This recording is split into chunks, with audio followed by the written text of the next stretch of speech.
Vengeance!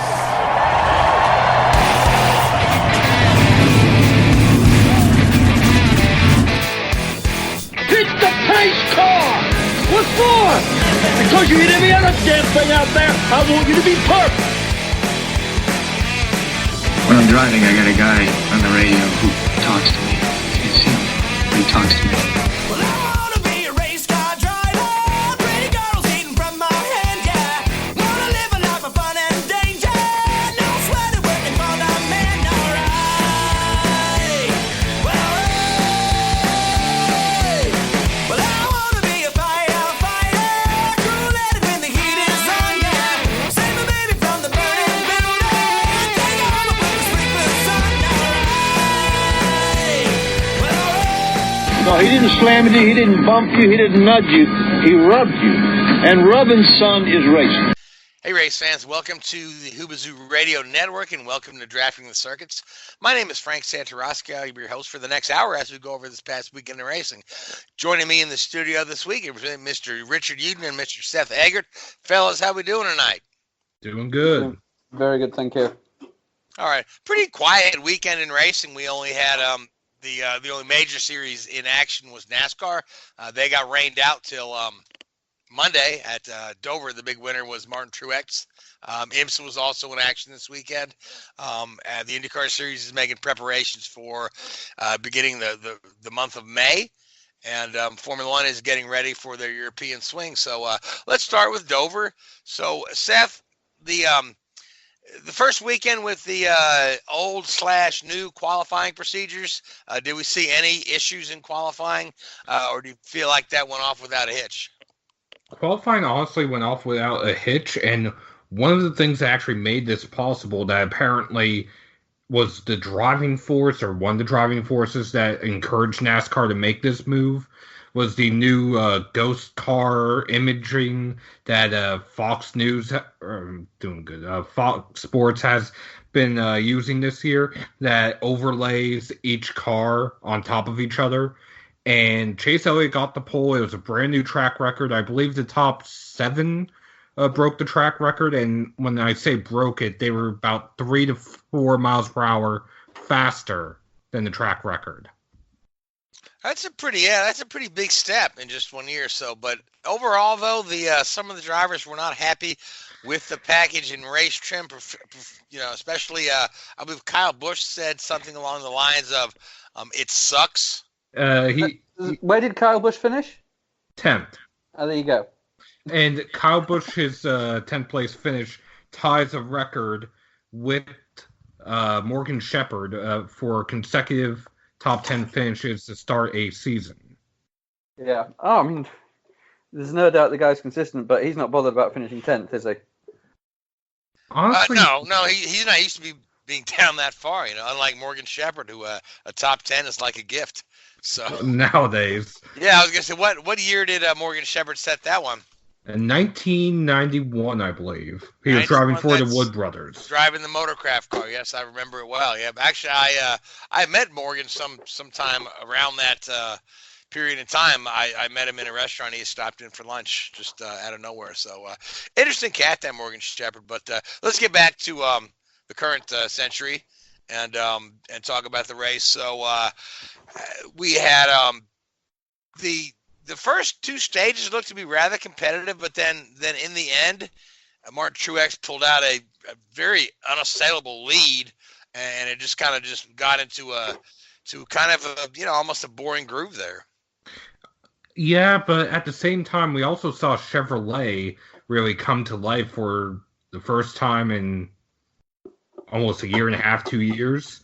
You had Chase Elliott dominate the first 2 stages, although he didn't actually win either of the stages. Alex Bowman came to within half a lap of winning the second stage. Kyle Larson finally got the monkey off his back and finished 3rd. And you had William Byron and Jimmy Johnson up in the top 10 for quite a bit of the race. So Chevrolet seems to be back. Granted, this weekend at Kansas and in 2 weeks at Charlotte will really tell the tale, but they're much more competitive than they have been.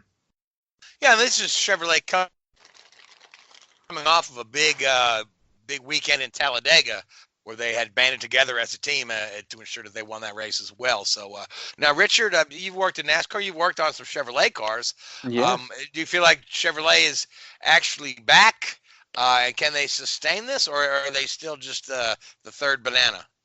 Well, with these days, with so many damn aero packages floating around in NASCAR, it's pretty difficult to really sort of, tell much from one race, as Seth was saying. But the money is there within Chevrolet, and at some point they're going to start to come good, and they're going to improve. So I'm pretty confident that they will, certainly do better than how the first half of the season. I don't think a Chevrolet's won a race yet this year. Oh, Chase Elliott's won one. I think that's it, isn't it? In the Cup Series, yes. Yeah. So, and Talladega's a crapshoot, as you all know. I mean, you can't really pick anything out of that. So, what I would call a real race, no, they haven't won anything yet. So, they'll get there, I'm sure of it. And, Dover's a good track to get a solid result. It's what I would call a proper track. It's a car track. It's not one of these sort of strange, like an Atlanta or a Phoenix or something like that you can put tires into the mix too much. Dover's engine and aero. So they look pretty good. And obviously you go to Kansas next week, see how they do there, and then just keep checking off the boxes. And they've got 2 shots at Charlotte for most of those Chevy cars, so it'll give them some miles under the book.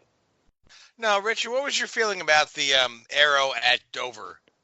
Like we talked about, Kyle Busch didn't like it, but sure, yeah, he didn't win. But yeah. Now you who weren't entered in the race and didn't really have a stake in it, but you know a lot about these things. Did you feel like the package worked well there, or was it entertaining for the spectator, which is the ultimate goal? Yeah, I mean, it's difficult to say based on one race, but I think that what we're starting to see is, you look back at the first few races of the year where they ran this package, and you got pretty good reviews. Now teams are starting to understand the package better. It's maybe not quite as effective as it was. And I noticed today that NASCAR have changed the regulations for a couple of the tracks later in the year to try and keep it fresh, I guess. But it's certainly better than it was last year. Was it better than some of the races earlier in the year with the new aero? I mean, this was like the old new aero package or something, wasn't it? I mean, it's a bit of a mashup of brake ducts and all this sort of stuff. I don't think it's as good as they want it to be. Is it better? Yeah, I think it's better. But again, I talked about this till blue in the face. You give these teams a restriction, and the bigger the team, the more money they can throw at trying to find loopholes or get the way out of this restriction. So the teams with the more money are going to end up dominating pretty quickly, and that's probably what you're starting to see again.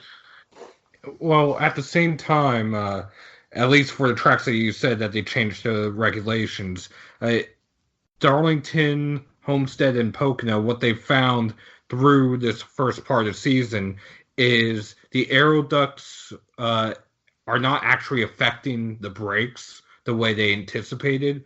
So therefore, instead of having the giant brake ducts at those tracks, they're going to have the aero ducts like they have had pretty much the entire season. Yeah. Except for the short tracks. Yeah. Yeah. I mean, I think it'll. I don't know what you guys think, but sometimes I think that NASCAR are just lost a little bit with this whole thing. They're making change, they make a change. It's always like a different change every week because, and I'm a firm believer in this, and a lot of people have said this. That unfortunately, the teams are smarter than NASCAR. NASCAR has 3 or 4 aero guys that work for them. A team like Toyota or Gibbs will probably have a dozen aero guys working for them, and they'll find the loopholes and find the little tweaks far, far quicker than NASCAR will. So NASCAR, with the nature of who they are and as a governing body, they're always behind the game a little bit. So I get this feeling that they're just trying to play a catch-up with the teams, and maybe they're trying a little bit harder now than they have in the last few years because they realise the sport's on the decline and they've got to do something about it. Well, if that's the case, just my personal opinion, because it almost seems like it runs this way every season or every time it's a major aero package change. Once the teams start figuring it out, it's usually within a week, 2, maybe 3 weeks at that point that we start seeing more penalties coming out. So at the rate it's going, I honestly would not be surprised to see someone get disqualified in a couple weeks. Yeah, I mean, That's an interesting point. Yeah, I was the Kansases and Charlottes of the world, and they're perfect tracks where you lean on a bit of bodywork, or stand on the splitter, or put a bit of mock bodywork on the top of the spoiler or something like that, just to try and give you those couple of extra pounds of downforce. And those two tracks are pretty similar, and are sort of prime candidates for that sort of shenanigans. Yeah, I was going to mention that it seemed like we've been seeing fewer penalties this year thus far, and I guess some of that is related to the fact that the rules are almost different every week. So until we learn everything about it and how to exploit it fully, I think you're right, Seth.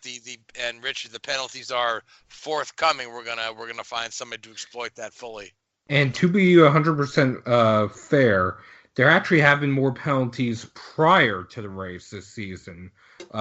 We've had a number of drivers actually lose their starting position because the car failed pre-race tech. Prime examples this past weekend, Martin Truex Jr., who won the race, and Alex Bowman, who finished runner-up. So they both failed pre-race? Yes. I mean, that tells you everything you need to know about it. The ones that always surprise me are the guys that pass the pre-race and then fail the post-race. I mean, those are the ones that always make me raise the eyebrow. When you fail the pre-race, they say, "Okay, well, we're not gonna get by with that. Let's just make it right."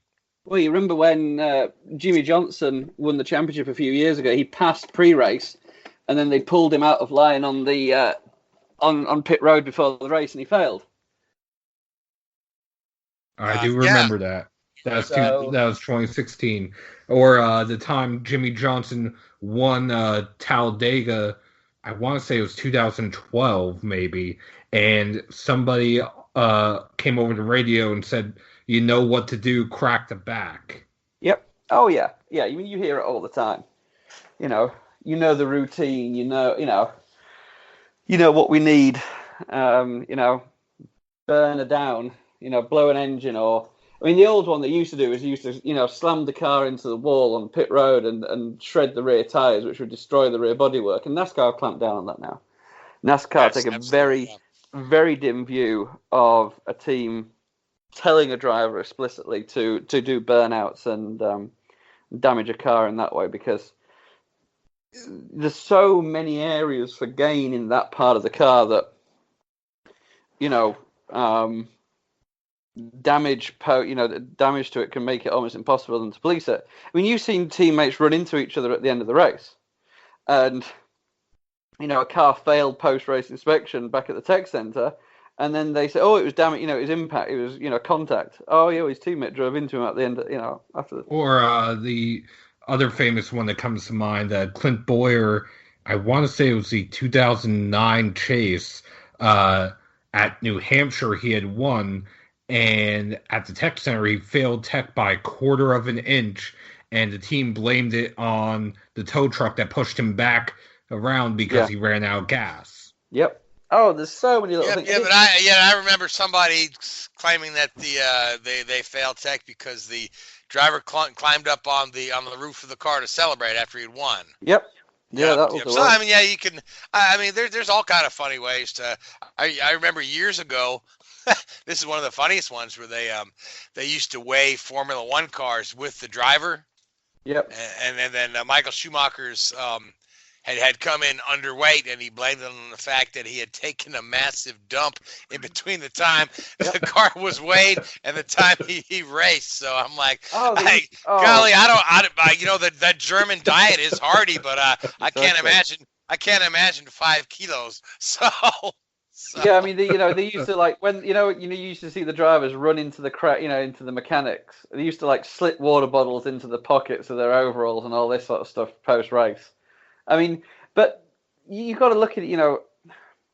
You wonder if all of these penalties and all of this sort of gamesmanship isn't just, NASCAR doesn't encourage it. I mean, you look at Formula One, how often do you have issues in Formula One with regulations? Very, very rarely. I mean, you had Sauber earlier in the year with their front wing, but it's far more controlled. You don't have people, trying to play the game and sneak a little bit of an advantage here and there. It's just not how the sport works. And it's interesting to see that difference. Yeah, and the same thing, you don't hear a lot of technical penalties in IndyCar either. No. I mean, it's nearly unheard of. Again, it is a spec car, and the engines are controlled by the manufacturers because they're on a lease. So there's not a lot of wiggle room there. But most of the penalties you see are on track sort of things. Like the blocking thing. With Scott Dixon. Yeah, I block that wasn't a block. Yeah, well, I see that they effectively use that same strategy to win the Kentucky Derby as well.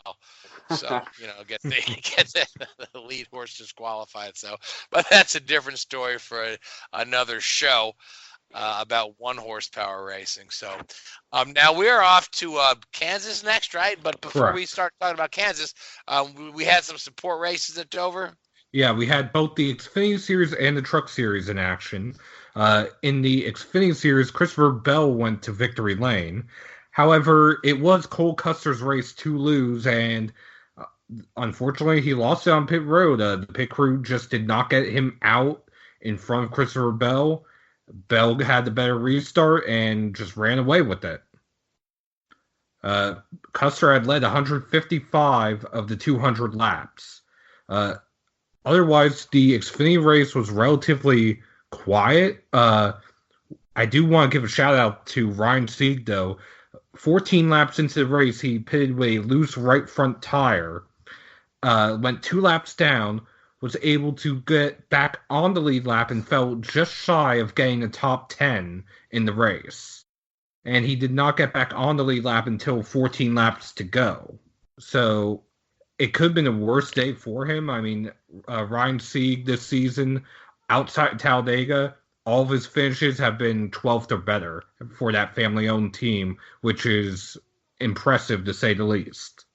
Yeah, you got to hand it to them just for a small local effort. Those guys really bring their A game every week. There was a crash coming to the checkered flag, though, between John Hunter Nemechek and Zane Smith, which led to some gestures from John Hunter on pit road post-race. The two were racing hard and just ran out of room. Zane went across John Hunter's nose into the outside wall. John Hunter with a flat tire then went into the turn 1 wall. Otherwise, the two drivers were okay, but it was rather interesting to see the gestures from John Hunter, considering he put Cole Custer in a similar position in a truck race a few years ago. Yeah, I want to say, John Hunter, he's a bit of a hothead, Well, we'll never, forget to finish at Canadian Motorsports Park. So that was him involved in that little scuffle, wasn't it? Right. Same yes, guy. And on that one, he came out on top with the victory.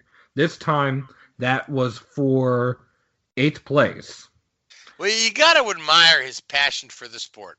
So, but let's go ahead and preview Kansas a little bit and make some picks, and then we've got a couple of other things we want to talk about. I know, Seth, you spent some time at the Penske shop. We had the inaugural race in the W Series. There's been some news about the Formula E Series coming out, and then we want to talk a little bit about Formula One. So let's Kansas real quick. Seth, preview Kansas for us.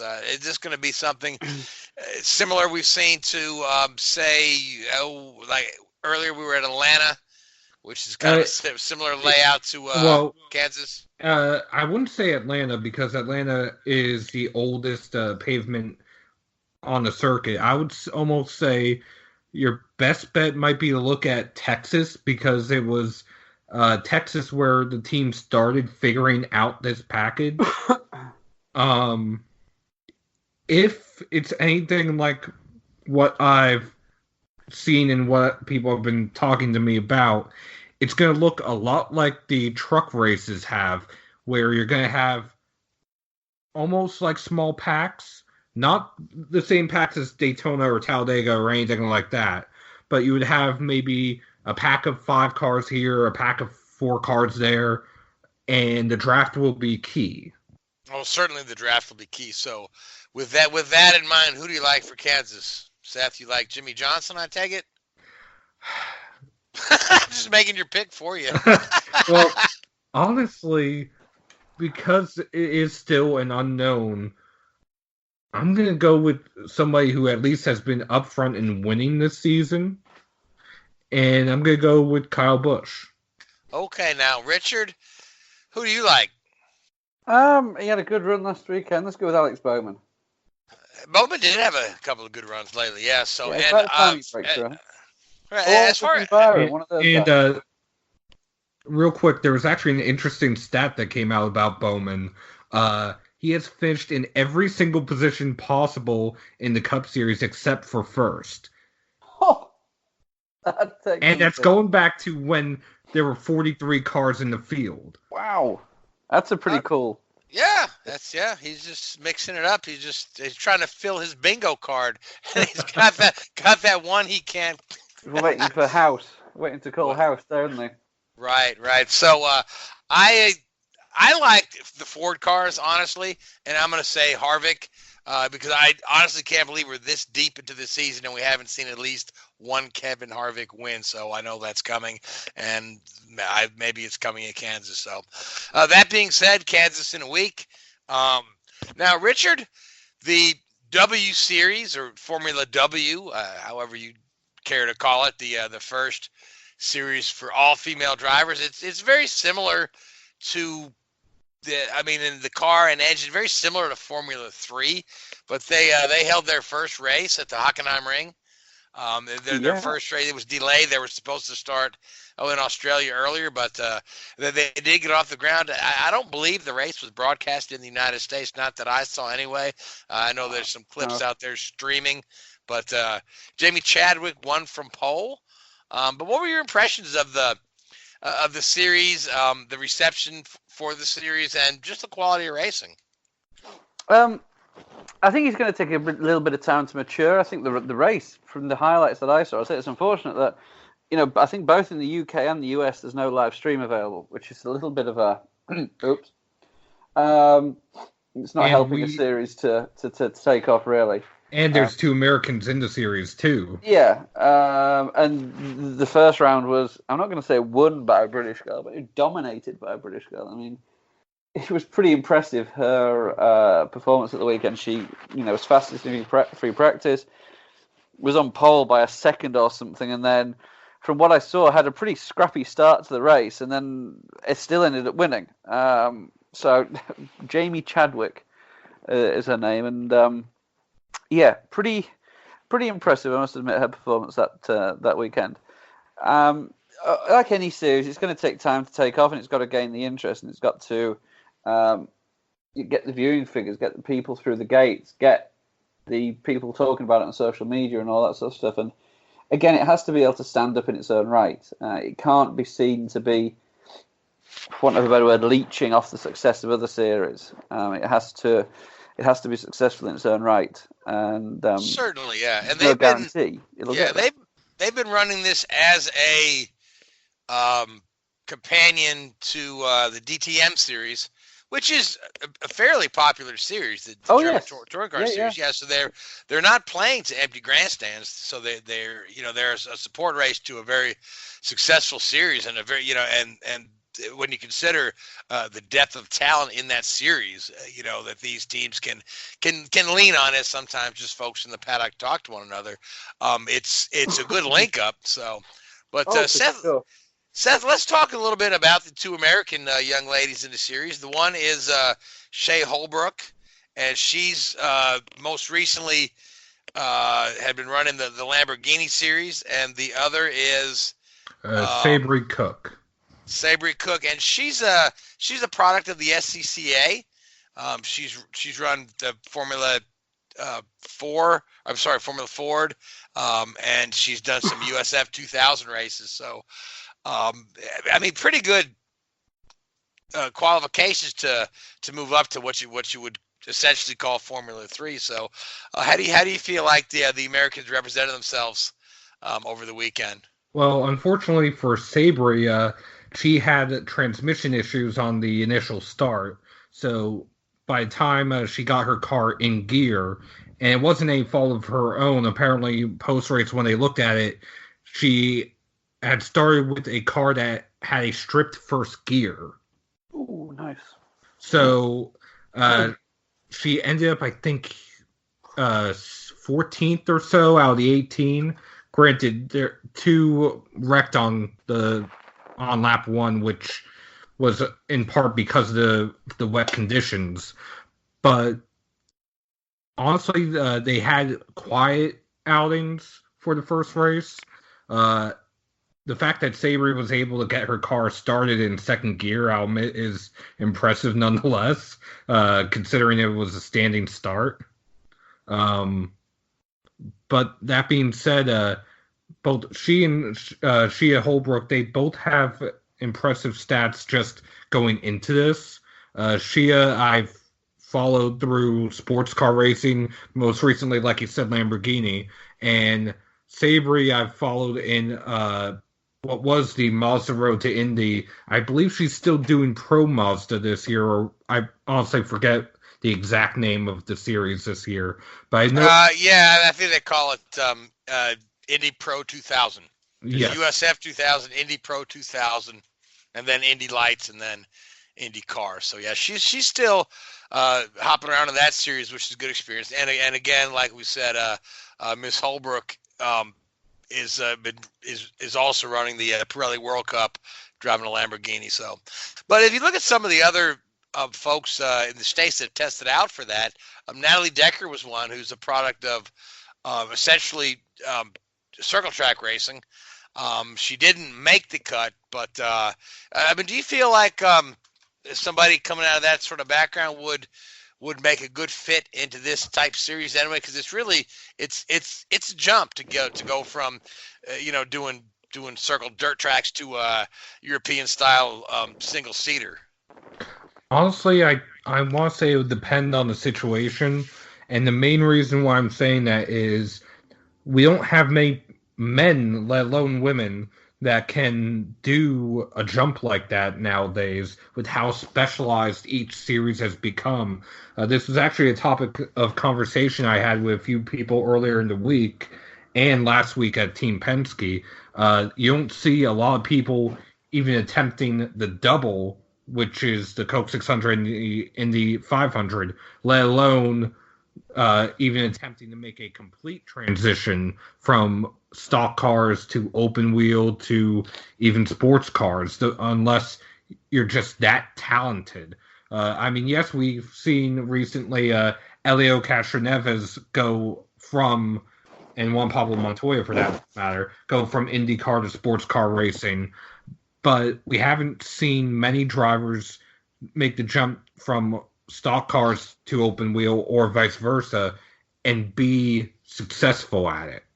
At least in... Without a doubt, yeah. I mean, I think the transition from IndyCar to sports car is quite natural. You see, if you look at the sports car field, they're kind of full of guys that had formerly fine careers in open wheel racing, from Formula One as well as IndyCar and some other disciplines. So, but to go to European Formula racing now, Richard, you'll be able to articulate this a little bit. If we look at the young lady who won the W Series race, Jimmy Chadwick, she's a product of I believe they call it the MRF Challenge now, which was formerly I would believe it was formerly Formula Renault, which was a very popular stepping stone for anybody kind of that had Formula One as their end goal.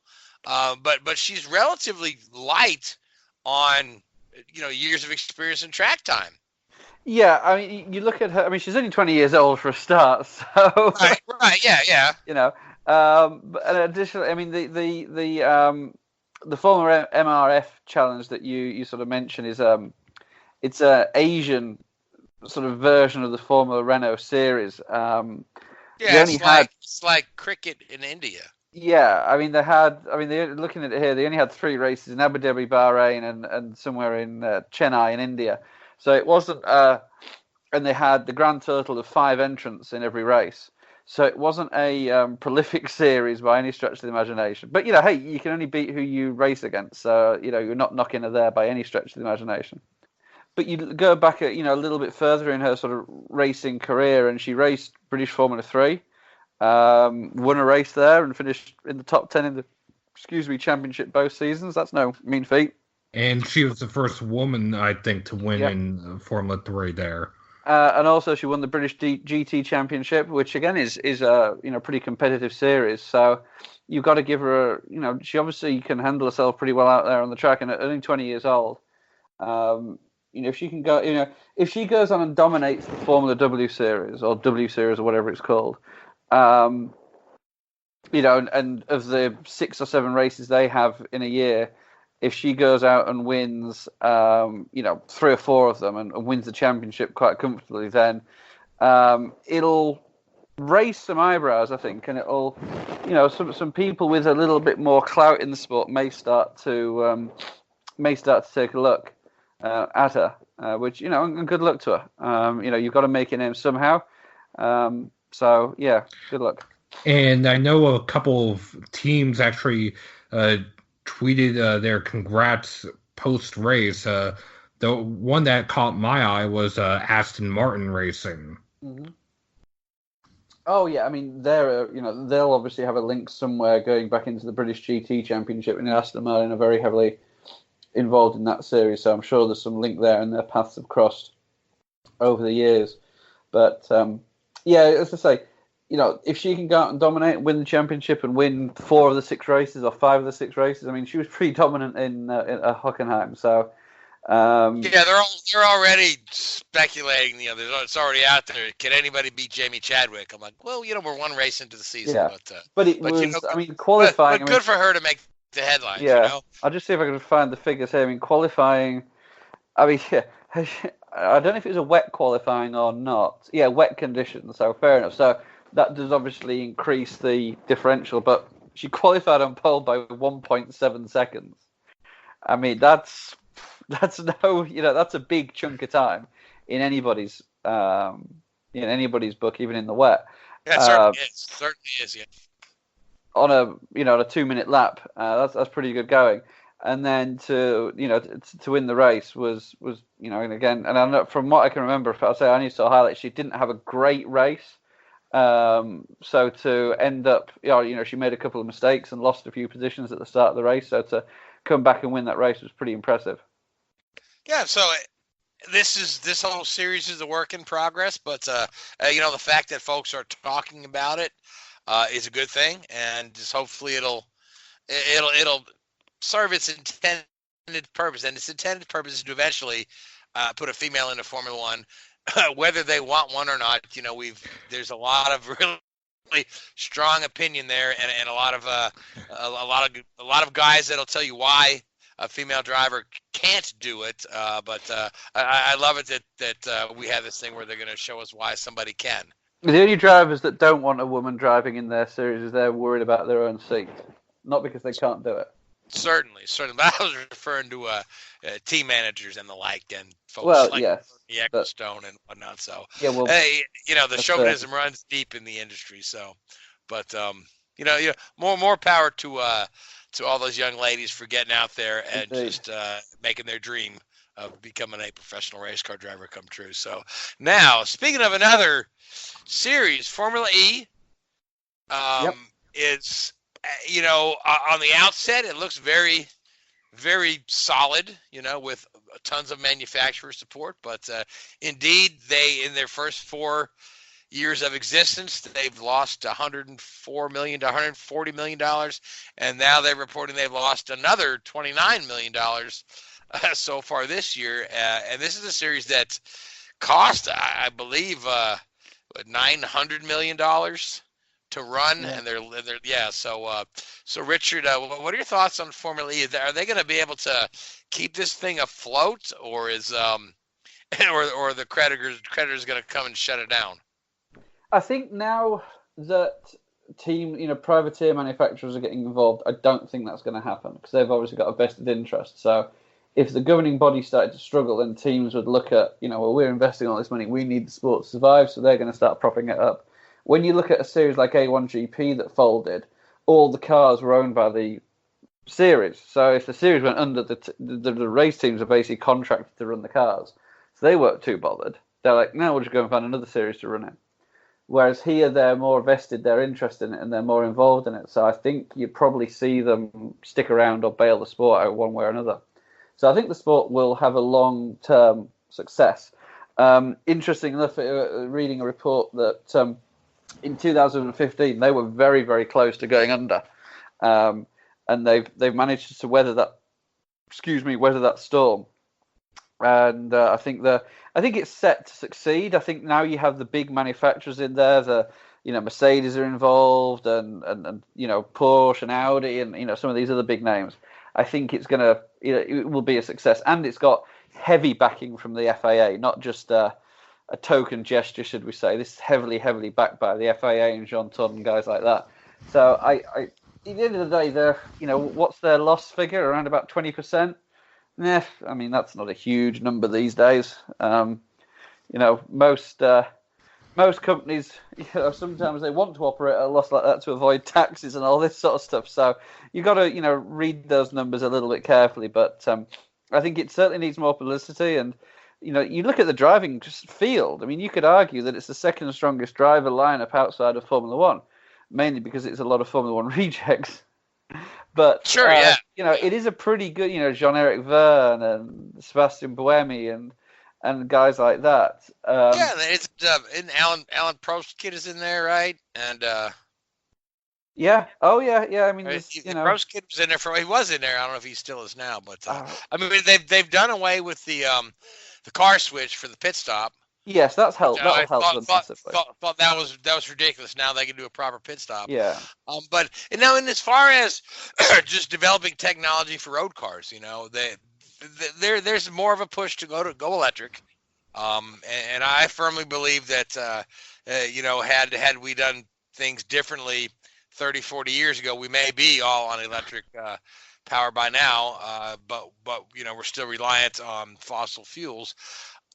Do you feel like, because I read an article that the sales of electric cars are down like 80% over the prior 2 years, and largely just because of the time it takes to charge and the lack of distance you can go on a single charge.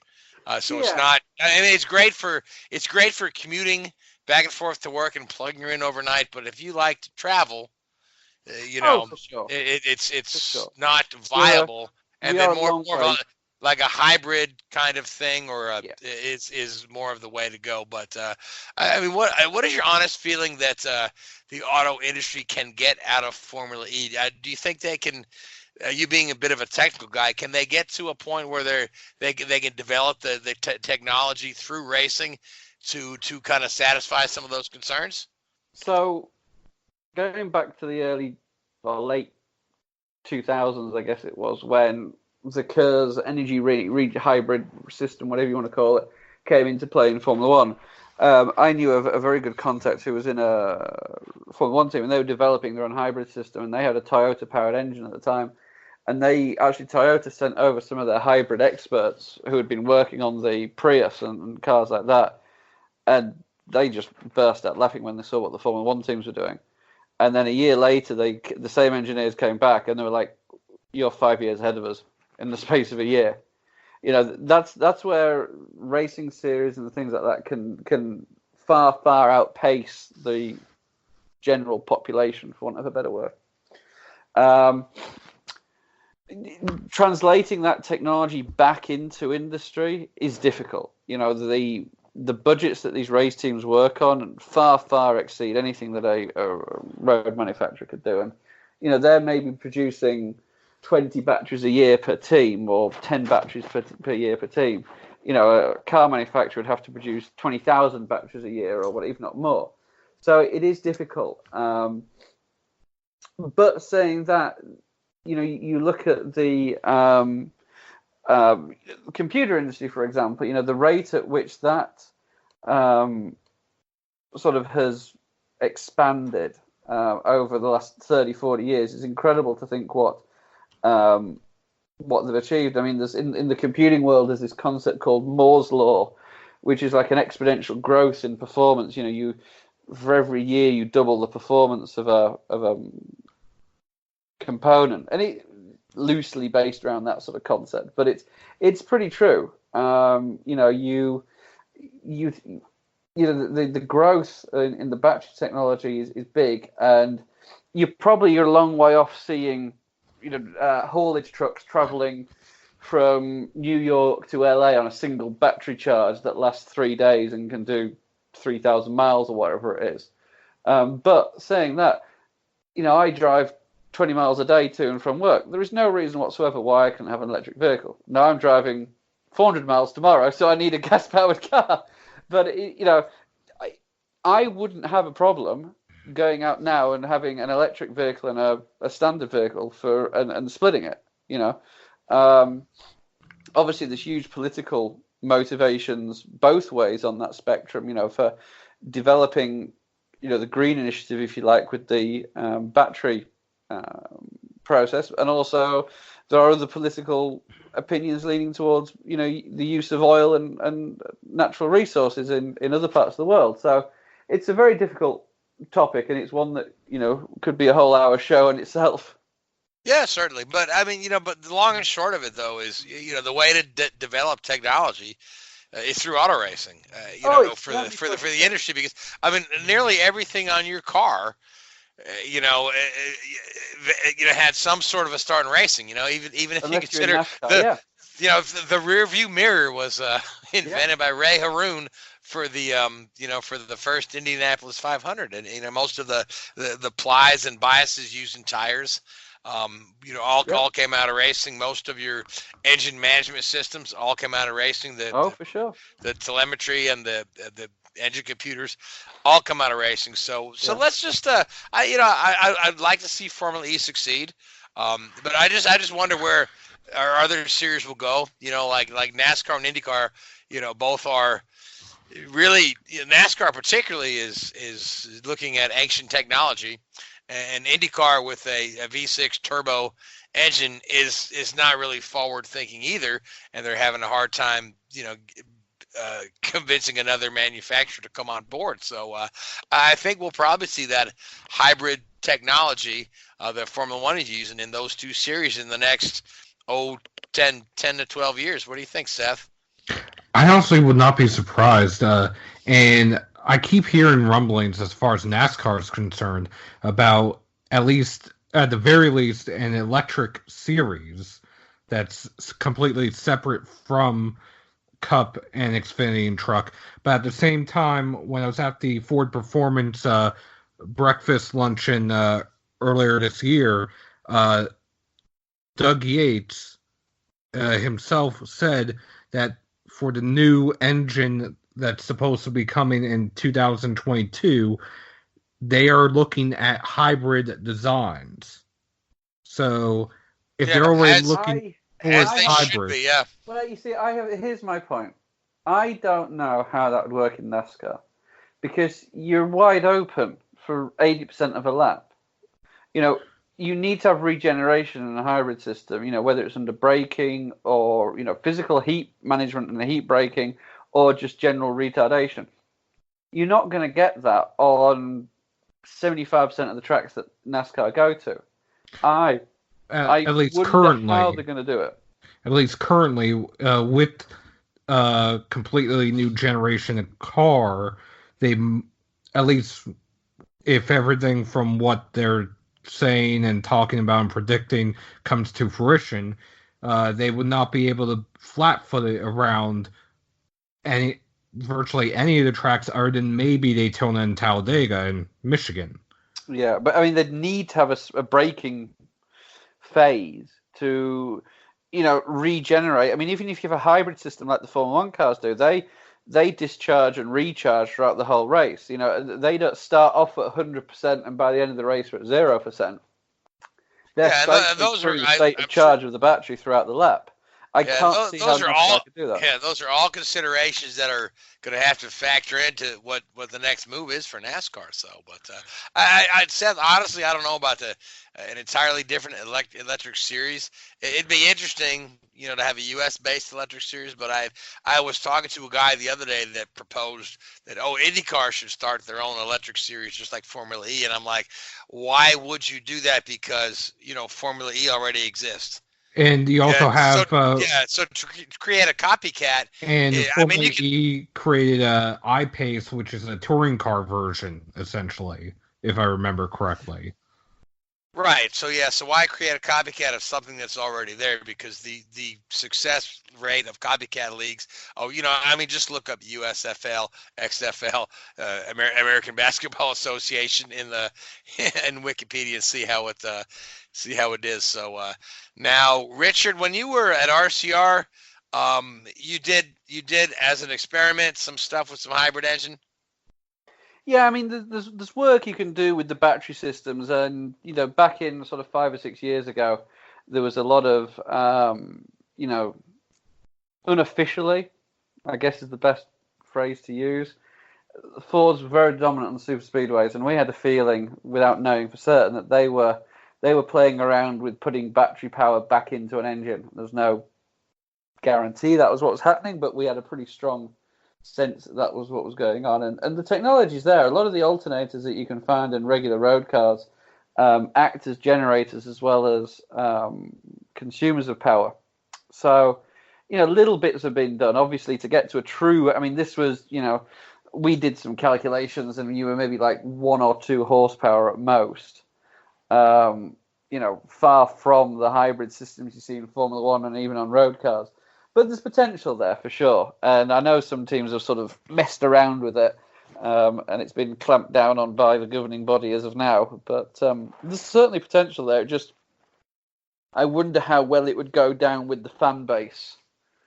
If they'd really buy into that. Maybe I'm being cynical there. I don't know. No, that's a actual a legitimate concern. That the fans wouldn't like it. One of the big knocks on Formula E is that the cars are so quiet. It's like I could race slot cars at my house and it'd be louder. So yeah, if the racing's good, nobody cares, and I think the Formula E racing is pretty good, and I for one don't care. That they don't sound powerful. Yeah, it's nice to have the old V10s blasting around and making your ears bleed and what have you, but times change. We've got to move on. Exactly, you got to move on. So, and we have to move on.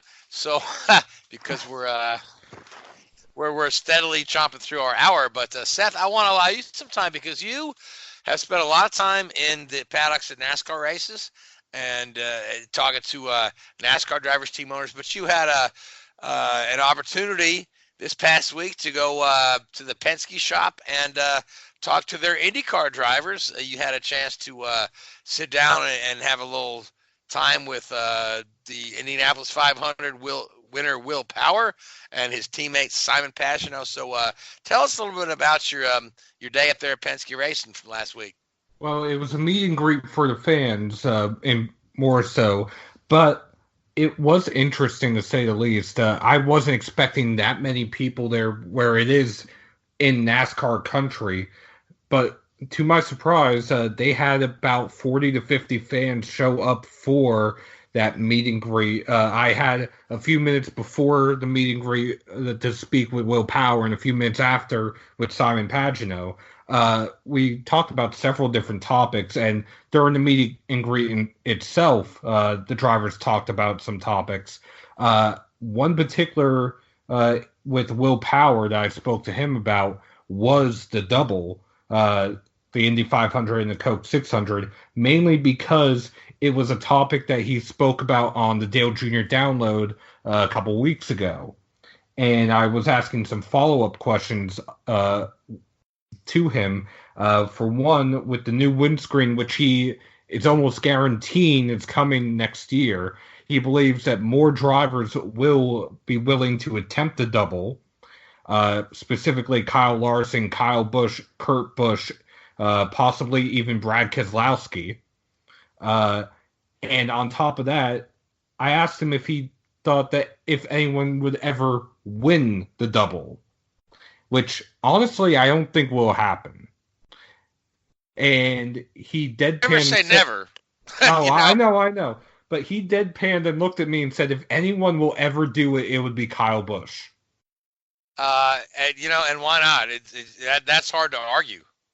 It is hard to argue, and honestly, some of the other topics we spoke about were just follow-up questions, like I said, to his time on Dale Jr.'s podcast, just because there were a couple of topics they just briefly talked about, like the fact that his 2011 tub is in a tree in Dale Jr.'s car graveyard, for example. And he honestly is, still finds it surprising that somebody would collect destroyed race cars. But he also finds it funny that there are some people who visit Junior's property and still think it's a bobsled. That is funny. So I mean, did you like Will? I mean, I've had a chance to talk to Will a couple times, and I think that he's so funny and witty, and a lot of that doesn't translate on television. But when you see the guy in person and talk to him, his dry wit is I mean, I just love the dude, man. I just think he's hilarious. So I mean, did you kind of get that feel, the vibe that you were surprised that the Will you see on television is not quite the Will you see in real life? Well, honestly, for me, when I was interviewing him, he had a much more serious tone than what you're describing. There were a couple. That's because he won the Indy 500. He's a big shot now. Maybe. I mean, there were a couple of questions I asked that got him laughing. One which was again a follow-up question of banking sleep. Apparently, there are times in which he will oversleep on purpose during the week and then not sleep at all the day before a race. My question was if it has ever caught up with him, and he said he's surprised that it hasn't as of yet, that he's never found himself in a situation where going sleepless the night before either qualifying or a race, that it hasn't thrown him off his game. Interesting. And you got to speak with Simon after. Yes. In fact, Simon's another guy that is just bubbling with personality as well, I feel.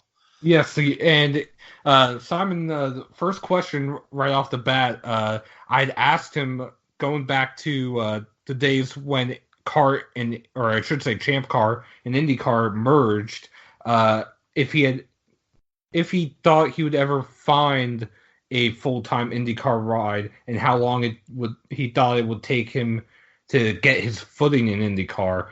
And he gave me a lengthy answer, which, I'll be honest, I love the fact that he went so far in detail, and at the end of his answer, he apologized for giving me such a long answer.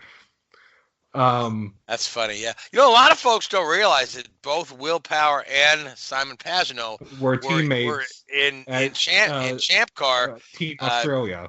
Right, Team Australia that year before the league folded, and then they were both left rideless after the merger. Now, Power ended up with Penske thanks to Helio Castroneves' legal problems that kept him out of the couple of races where they brought Will to sub, and then then Penske was impressed enough with Will, he put him in a couple other races, and the next thing you know, he's assigned full time to the team. And then Simon was a little longer till he landed with Schmidt Peterson Motorsports. So and both those guys back together again. Yes, and I'd asked Simon if he felt like he would be satisfied if he had not found a full-time IndyCar ride, if he would have been satisfied just running sports car racing and having more chances at the 24 Hours of Le Mans or even the 24 Hours of Daytona. And his reaction, I don't think he was expecting either my wording of the question or somebody that even asked him that question. But his reaction, he took a moment and he actually said that, yeah, he would have been satisfied because he understands things that don't always work out the way he expects them. Interesting. So, Seth, I'm glad you had a great time, and I hope you got some, insight to the IndyCar guys. Or it sounds like you had a great time. I'm looking forward to reading your write-up about that. But we're down to a couple of minutes left, so let's talk about Formula One. And it's so funny, Richard. We started off this day talking how we have so few topics, and once again we're left with no time for Formula One. So, but Formula One, we're in Spain this weekend, beginning the European swing. So Mercedes has had 1-2 in every race so far. So are we going to see something different? God, I hope so. God, I hope so. Oh, Seth just reminded me we may need to make picks for the Grand Prix of Indy. So once we talk about Formula One for a little bit, we'll make picks for the Grand Prix of Indy as well as for the Formula One race.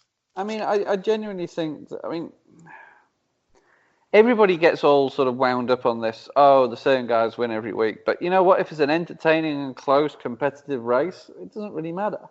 In reality, I'm not going to begrudge a team of engineers and technicians and mechanics and designers who go out and produce a good car. It's not their fault. Why criticize somebody for winning? As long as it's entertaining. That's the most important thing in my book. But yeah, it is going to be hard for Ferrari to pass them. I don't think there's a huge gap. The gulf in pace is there. I genuinely don't think that they're, that far behind when it comes to results. I think it's the biggest issue is execution and prevention of faults. You look at, Bahrain, for example, where Leclerc had his issue.